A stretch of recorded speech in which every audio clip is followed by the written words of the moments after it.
Am I on? Am I on? There I am. Okay. Oh my goodness, you guys, this is my happy place, and it makes me super happy to see you all here. Welcome back. We made it through the winter, and it was not an easy winter. It was a winter full of a lot of hard decisions. Obviously, one of the hardest being the choice to go to virtual for an entire season so that we could steward our space the best that we possibly could to be used as shelter space. And then as we got to thinking and started looking at coming back, it just didn't quite feel right to transition away from that usage of space when there's still such a huge need in our community. And so I know our space can't hold a lot, but this is what we call being all in. And so we decided to go all in and go into this partnership with Brentwood, and we could not be more grateful. So let's give them a huge round of applause for having a partnership mindset, for being willing to think outside the box with us, and being believers that church is not confined to an address. And so we are so incredibly excited to be back in person, you guys. We have a really exciting service planned tonight, some good conversations. Things are going to work a little differently than they have at TCG in the past. And so I'm excited about that too. It's good to see a lot of familiar faces that I haven't seen in a long time. So if I haven't gotten a hug yet, I will, I promise. If you guys didn't notice, our big whiteboard up here by the front door is going to be where you'll find our top 3 every week. So we'll kind of throw up those big announcements, so make sure you pay attention to that, take a picture of that. Also make sure you download the TCG app. That is a different app than Shelter SGF. So we built an app just for church.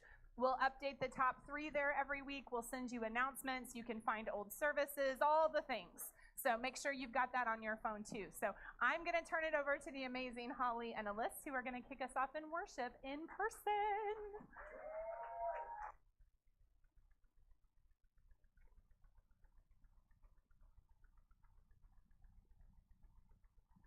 Scott. Oh, there he goes. Hello, there we go. I'm loud. Yay. It is so good to be back. I'm nervous. It's been a while since we've been up on stage. Oh, man. And it's sunny out. I can't even begin to tell you how excited I was that today is going to be sunny and it's been warm. It just feels like my heart right now. So I just wanted to share that. Welcome to those of you who haven't been around our community or been in service. I feel like there's a lot of people we've gotten to meet this winter that this is our first time getting to gather with you in this setting. So we're going to start with a song that has kind of been one of the theme songs of TCG. It's a song called No Outsiders. We haven't actually done it even in a while. And so the way we do things around here is a lot different than a lot of traditional spaces. We invite you to sing along if you want to. We invite you to stand up if you're able and want to. If you want to sit, if you want to kneel. Kiddos, this is probably one of my favorite thing about in-person services with kiddos is that we invite you guys to come up here. There's a big room in the middle, a big area. You guys can dance, you can sing, whatever you want to do. So I invite you to sing along, to join us, to listen, whatever you need right now. So yay, here they come.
You are the harbor in every tempest.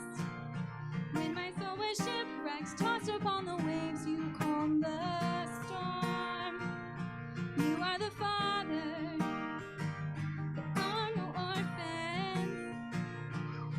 Every tribe and nation gathered in your arms sings with one voice. Sing with one voice. There are no outsiders to your love. We are all welcome, there's grace enough. When I have wandered, Lord, your cross is the open door. There are no outsiders. I'm not an outsider to your love. I was tired, I was poor, I was thrown upon your shores. I was homeless and afraid till I heard you call my name. Now I'm ransomed, I'm restored, resurrected, I am yours. I am loved, yes, I belong. Oh, my soul has found its home. There are no outsiders to your love. We are all welcome, there's grace enough. When I have wandered, Lord, your cross is the open door. There are no outsiders. I'm not an outsider. There are no outsiders. I'm not an outsider to your love.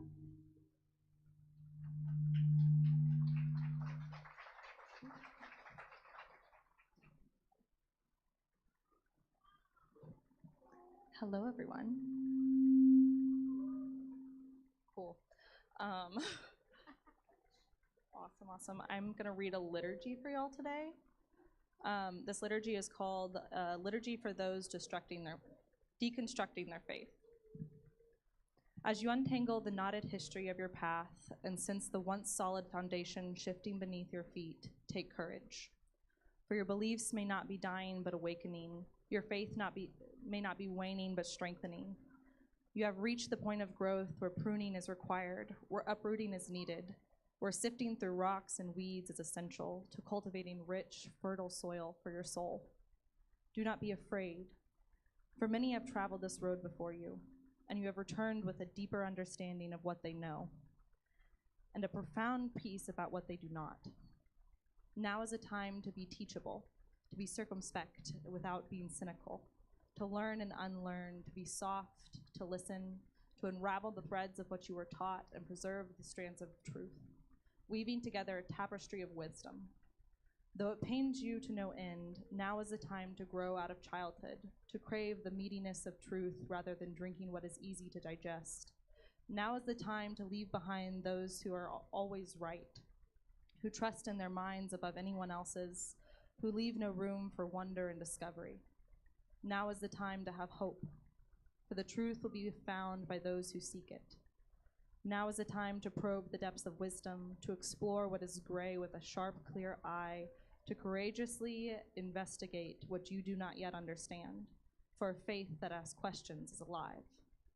Questioning your faith is not a shameful thing, but rather a beautiful opportunity to have your mind realigned, your heart transformed, your soul guided home by the one who loves you. Many may try to discourage you, but remember, you do not walk this valley alone. May you find compassionate companions who are not blinded by bitterness, but open to new discoveries, who are willing to wrestle with you and are anchored by steady hearts. May you surround yourself with wise teachers who are able to guide you, who may not have all the answers, but will help you ask the right questions, who are themselves lifelong students of this infinitely, beautifully, eternal mystery and complex thing we call faith. We are in a critical place, but take heart. You could be on the cusp of becoming a new creation. May you deconstruct in order to rebuild. May you find steady ground and a solid rock on which to plant your feet. May the end of your story be deeply satisfying, for God is leading you to the true foundation of your faith. May you learn the sound of his clarifying voice and follow your good shepherd when you do not know where to turn. May you ask for help when you need it, and whisper the words of this simple prayer, rooted in friendship.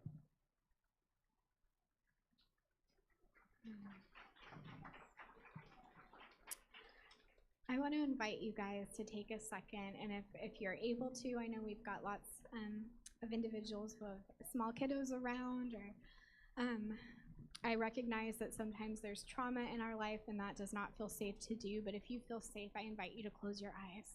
If not, I invite you to just find a space in this room to just focus on for a minute. And I invite you to take a big, deep breath. And as you breathe in, I want to speak over you that you matter. As you breathe out, I want to speak over you that your experiences, that your feelings are valid. I want to acknowledge this space that's full of the sweet talkings of kiddos. I want to acknowledge this space that's full of celebration and a time to gather back together again. But I also want to acknowledge in this space that there is heartache. I want to acknowledge grief. I want to acknowledge a space of deconstructing and doubt, of discomfort. I want to acknowledge a space of discouragement, of weariness, of exhaustion. I want to acknowledge that while so many of us celebrate the sunshine, that there are so many that spring is still an incredibly trying and emotional and heavy time. I want to acknowledge those that are emotionally excited to be here and physically in pain. I want to acknowledge those who are physically excited to be here and feeling the weight of emotional pain, of mental health struggles, of relationship tensions. And I want to name those things, and I want to name each and every single one of you and speak to your hearts that you belong. That you have so much potential and so much purpose. That like the flowers of the field and the trees of the forest and the grass that is growing outside, that you are part of this incredible world. And you have purpose here and you have meaning here. And we celebrate your breath and your life and the miracle that is you. No matter how you come today. We're going to sing another song, and it's a song called Raise Up by an incredible artist named Similar. And it's probably one of the most beautiful worship songs I've ever listened to. And I invite you to just sit with these words, to listen to these lyrics, to sing along if you remember this, and just share this space together.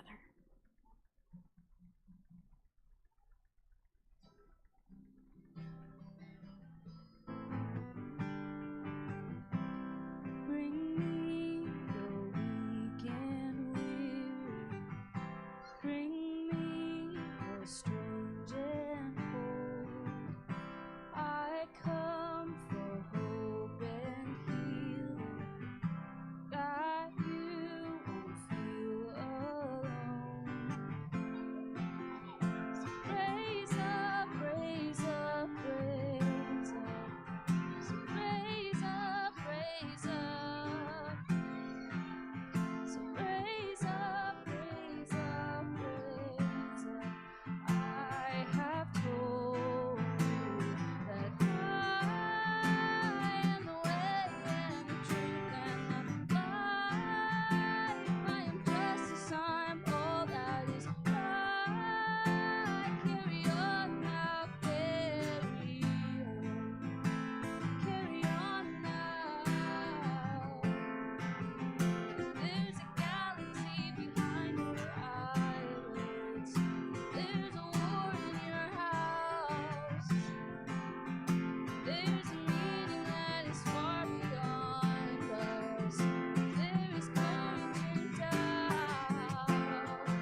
raise up, raise up, raise up.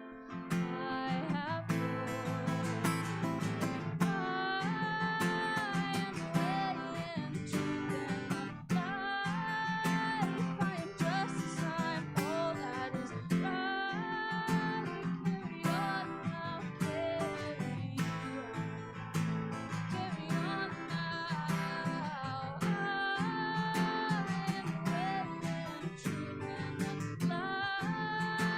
I am mystery, the day and the night. Carry on now, carry on now.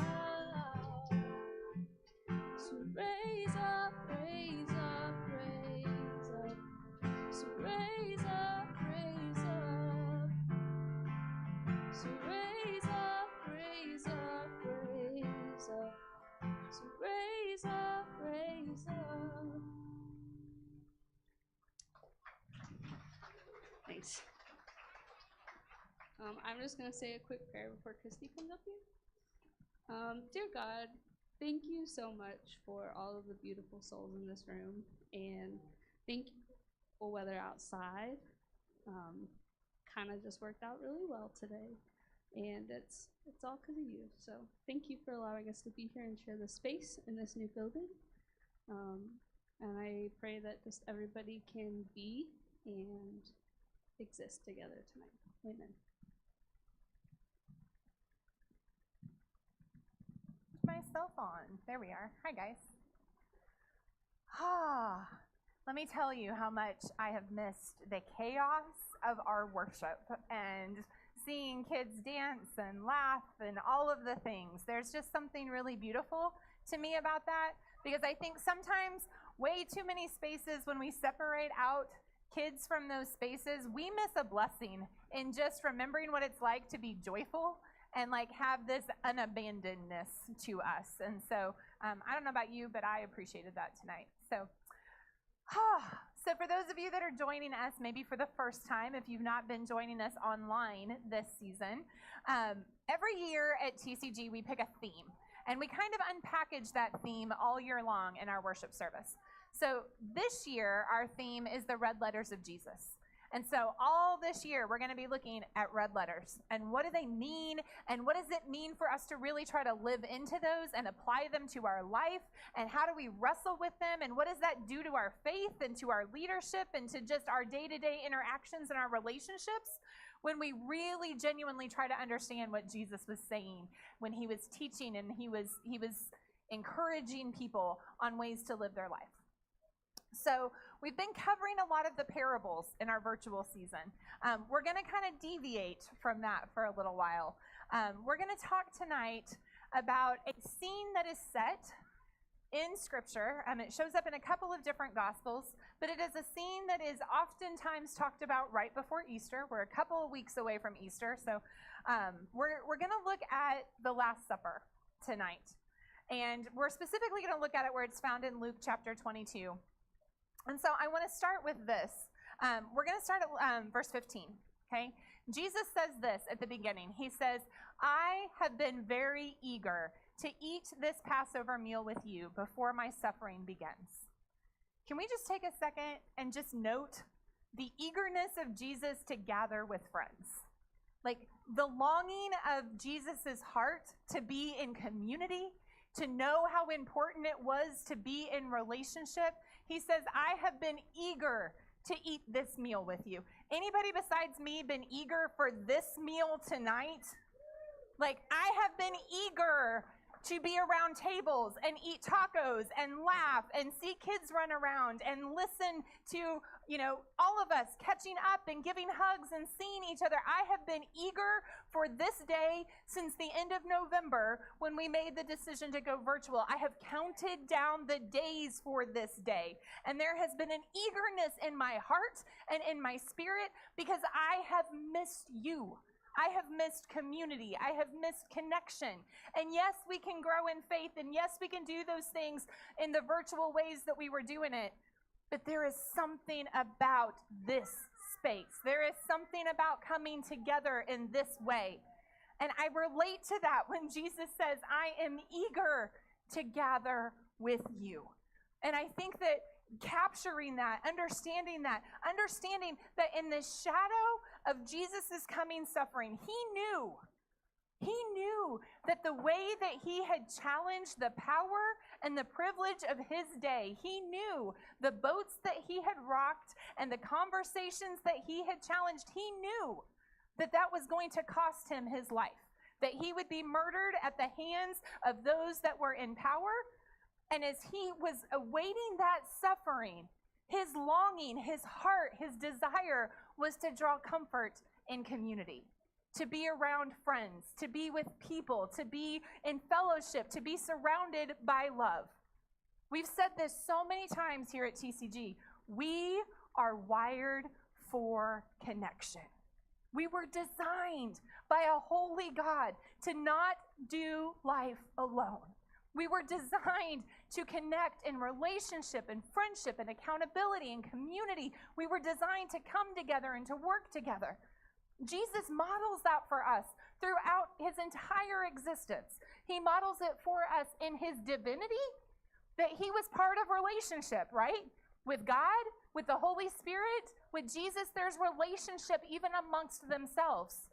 But then he models it for us in his humanity. Because again and again and again in his earthly ministry, from beginning to end, he is calling people together. He is pulling people out of the margins and sitting them at tables. And he is pulling people to travel with him and to walk with him and to talk with him, to fish with him. He is designing community everywhere he went. And there's something incredibly important and incredibly powerful about that example that Jesus sets for us. So here's what I want you to do to start with. I'm going to give you a few minutes, and I want you to talk at your tables. And if you're at a table by yourself or with just a couple of you, I'm going to challenge you to scooch to other people so you can talk. I'm going to ask you this question. What is the importance of relationships in your life? What role have they played? Are they hard? Are they easy? What do relationships mean to you? I want you to talk about that for a few minutes, and then we're going to come back together and keep unpackaging this passage.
Okay, guys, I'm going to give you about 2 more minutes with this question.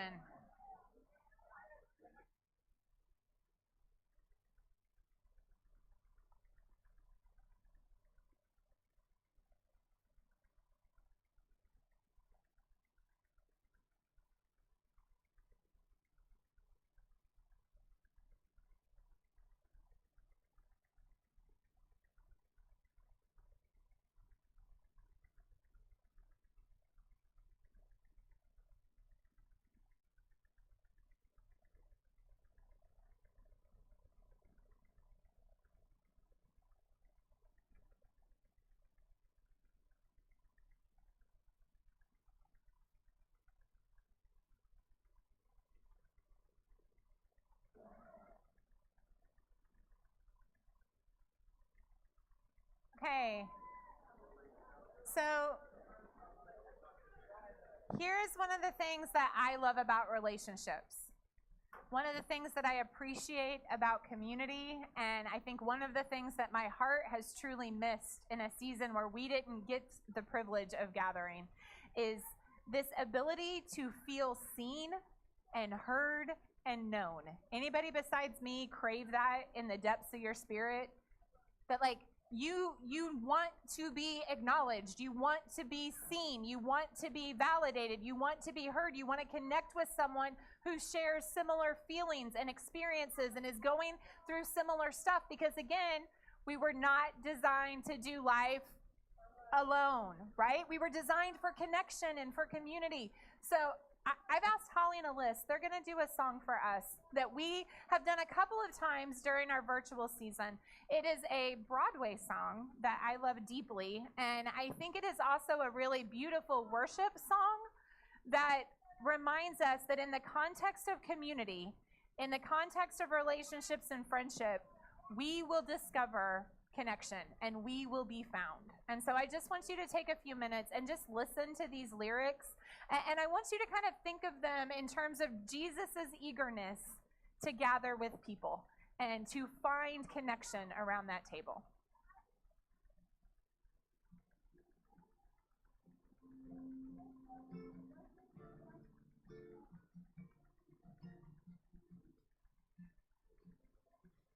Have you ever felt like nobody was there?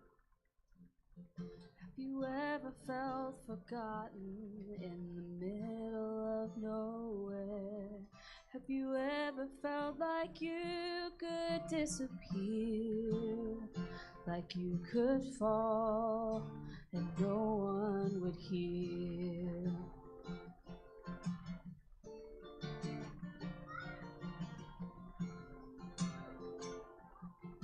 Well, let that lonely feeling wash away. Maybe there's a reason to believe you'll be okay. 'Cause when you don't feel strong enough to stand, you can reach out your hand. And oh, someone will come running, and I know they'll take you home. 'Cause even when the dark comes crashing through, when you need a friend to carry you, and when you're broken on the ground, you will be found. So let the sun come streaming in, 'cause you'll reach up and you'll rise again. Lift your head and look around. You will be found. You will be found.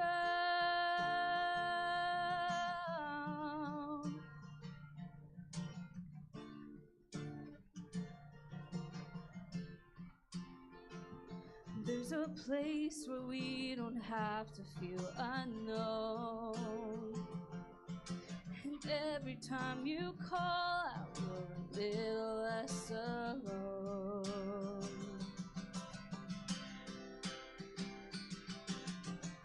'Cause even when the dark comes crashing through, when you need a friend to carry you, and when you're broken on the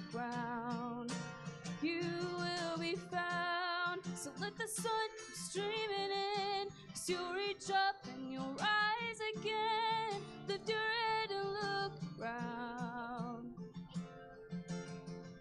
'Cause even when the dark comes crashing through, when you need a friend to carry you, and when you're broken on the ground, you will be found. So let the sun come streaming in, 'cause you'll reach up and you'll rise again. Lift your head and look around. You will be found. You will be found. You will be found. You will be found. You will be found.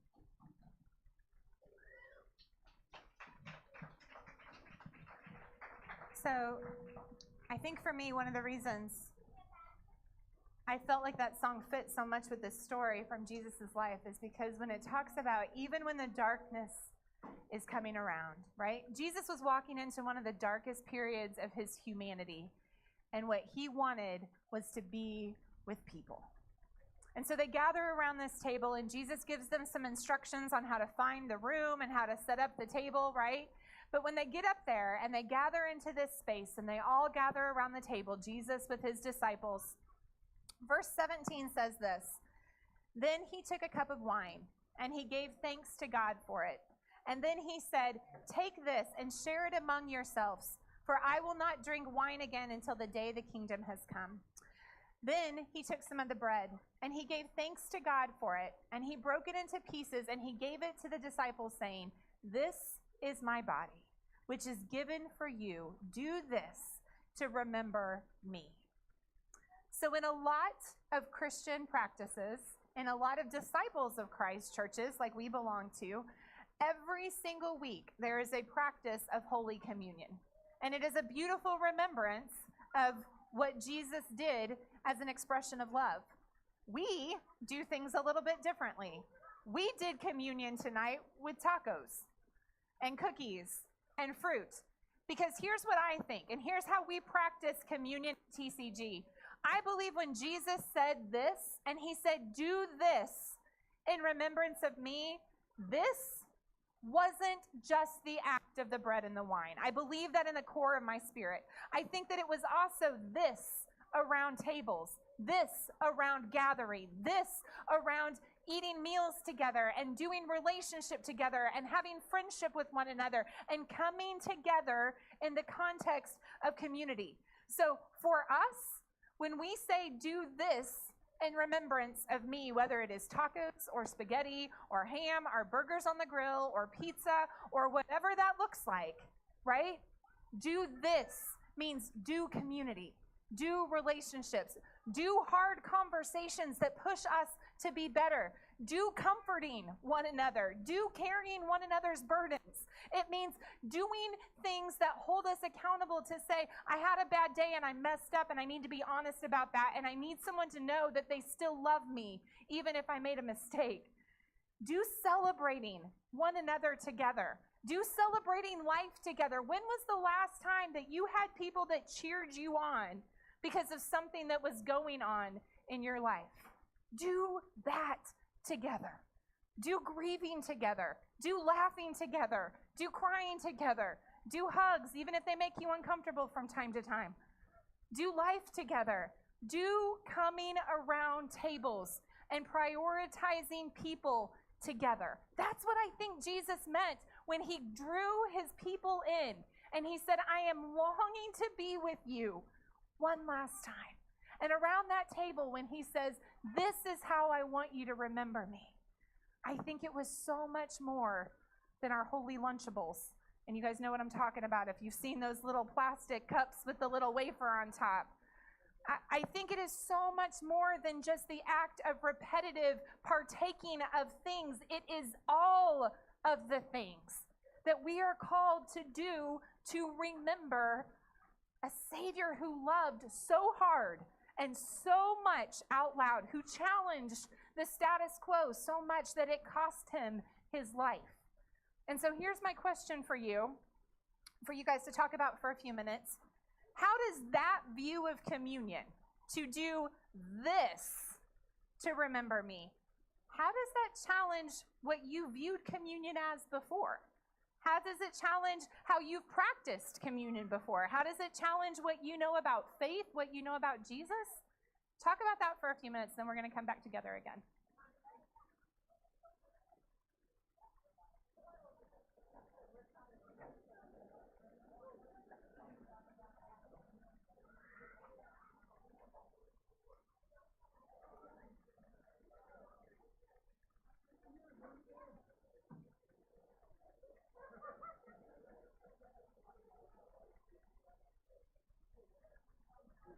Lily, what are you drawing?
Okay, you guys, I'm going to give you about 2 more minutes with this question.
Okay.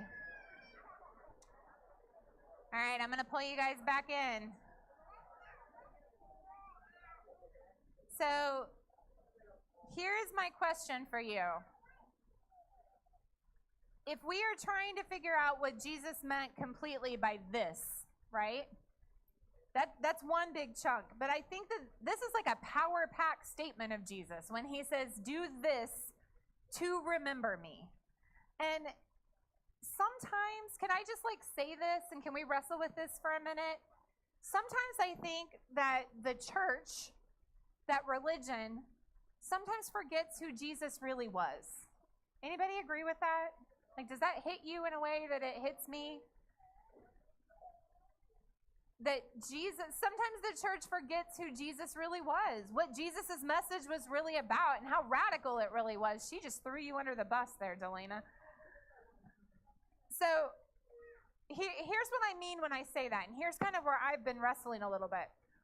If we as Christ followers, right, are supposed to be following the example of Jesus, why is it that so many people who claim the name of Jesus, their actions and the words don't look a lot like Jesus? Anybody else notice that pattern?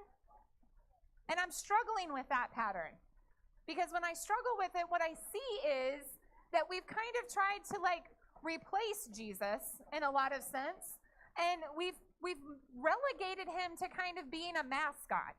And it's like this holy mascot that we trot out during our worship services, but somehow we use him to justify a pursuit of power and privilege, to justify hating and judging groups of people entirely, to use it campaign rallies and sway voters. Like we trot out this mascot, but we've lost what it means to remember who Jesus was and remember how Jesus lived and remember how Jesus loved people and how radical and how completely countercultural he was. Jesus wasn't here to try to become Mr. Popular, right? Jesus wasn't here trying to win popularity contests. Jesus was here to challenge what was popular, to challenge the people that were in power, and to challenge people who weaponized religion for their own gain. That is what Jesus was all about. And so when I say that I think we as faith communities have forgotten who Jesus is, there is so much packed together in this one sentence where he says, do this in remembrance of me. Do the activity of loving and justice and grace and mercy and compassion, because when you're engaged in that work, you can't forget who's called you to that work, right? When you're engaged in that work, you can't forget the reason that we gather around tables and we come together in community. It's not to try to get as much power and influence and privilege and resources and money in the bank so that we can buy new fog machines and laser lights. Like, that's not the purpose of Christianity.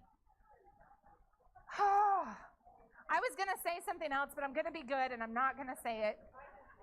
I am capable of that a little bit. I don't know what you said, Christy, but it was probably close to the ballpark. Oh, it was in the ballpark. Okay, cool. Not going there. Just going to step right around that. Ha ha. Did you see what I did there? Okay, so songs, music, big thing for me, right? I love paying attention to song lyrics. All kinds of music lyrics. I have the world's most eclectic music taste. I'll listen to just about anything but country twangy music. I don't do country twangy. But anyway, I know, you can be mad at me for that. So the other day, I'm driving in my car. I'm listening to a song that I've heard a whole bunch of times. But you know when you're driving, you're driving, and you hear like a lyric, and you're like, whoa. And it's kind of like when I sit down and engage with scripture, and it's like, I know I've read that 15 times, but that just hit different today. Do you ever have that experience when you engage with holy text? So I'm driving down the road, and I'm listening to Macklemore, and, and this lyric comes on, and see, this is what I'm saying. God can use anything and make it holy. So this lyric comes on, and it says this. It says, I heard you die twice.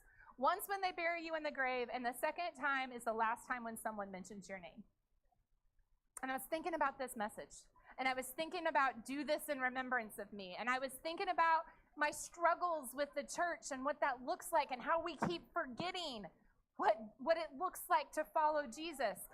And so I keep thinking about this lyric, and I keep thinking how incredibly convicting for us, because we are oftentimes in our modern church expressions giving more weight and airtime to famous pastors, to church celebrities, to people who tweet great things than we are to Jesus. And I have watched and I have witnessed entire services that can be held with funky laser lights and fog machines and great prayer teams that do all kinds of miraculous things, but they don't ever mention the name of Jesus. And I can't seem to understand that, because what we are called to do is to gather and to build relationships and to build community, not to make ourselves bigger, better, and more powerful, but to do this to remember who Jesus was, how Jesus lived, how Jesus loved, how Jesus led, and how Jesus was willing to love so hard that it cost him everything. It cost him everything. So my question is this: how do we keep the memory of Jesus alive in our lives? How do we do this in remembrance of me? How do we do this to remember me, not just when we're at service, not when we're just under stained glass and steeple and in holy space, but how do we do it every single day? Like loving people no matter who they are, where they come from, or what they're doing. I think that we love people with no restrictions, and we don't put any caveats on it, and we don't say unless you fill in the blank, right? Unless you struggle with addiction, unless you vote this way, unless you look this way, unless you live on this side of town. That's not how Jesus loved. I think remembering Jesus means setting inclusive tables where everybody is welcome and everybody is loved, no matter who they are, what they are doing, what their background is, what their gender is, what their orientation is, what their identity is. Nothing disqualifies us from relationship and community and gathering. I think keeping the memory of Jesus alive and doing this to remember me looks like speaking truth to power. I think it looks like not being afraid to question things and being afraid to hold leaders accountable for behavior and actions that does not glorify the memory of Jesus.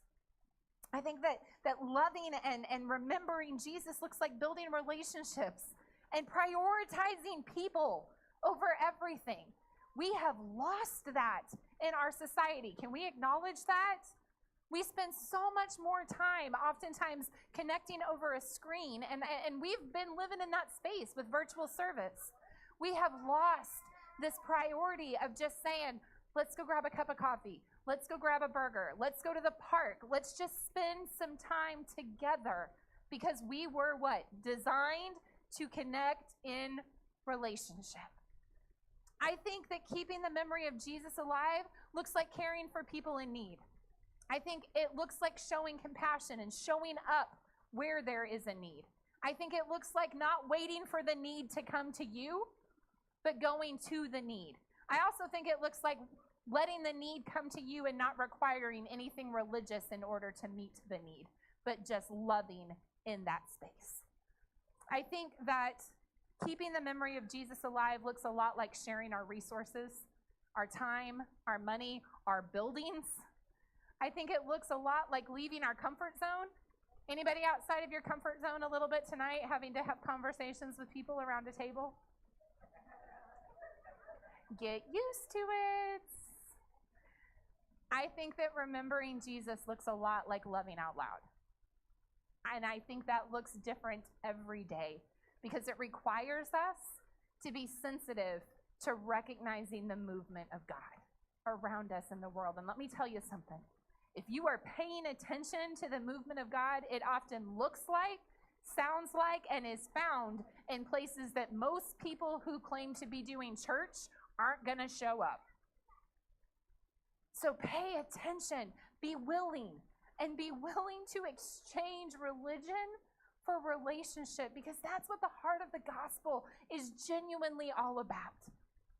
I'm going to have Holly and Alyssa come up. They're going to do one more song, and as they're coming up, I just want to challenge you in this space. I want to challenge you with this idea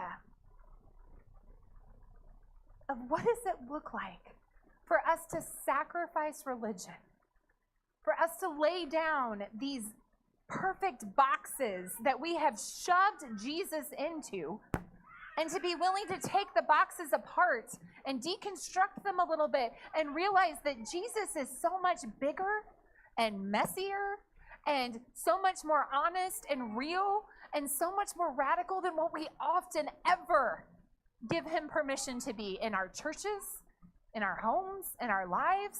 And when we wrestle with that, and we really wrestle with what those red letters mean and the example that Jesus lived his life to be and calls us to follow, y'all, communities start to look different in that space. Churches most definitely start to look different in that space.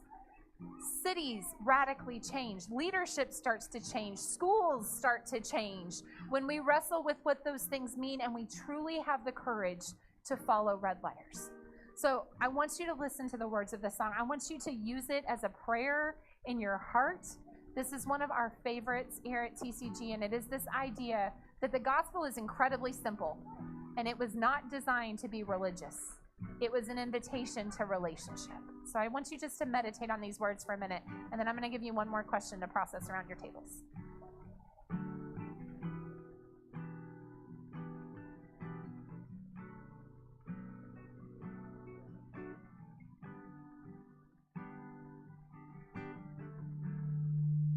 Wanna know you, Lord, like I know of men. I wanna know you, Lord. I wanna know you, Lord.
So here's my final question to you tonight. You can wrestle with it around your tables a little bit if you want to, but I want you to wrestle with it in yourself as you go throughout this week. What are you going to do to remember Jesus this week? How are you going to remember? How are you going to do that in a way that isn't just passive, but is active?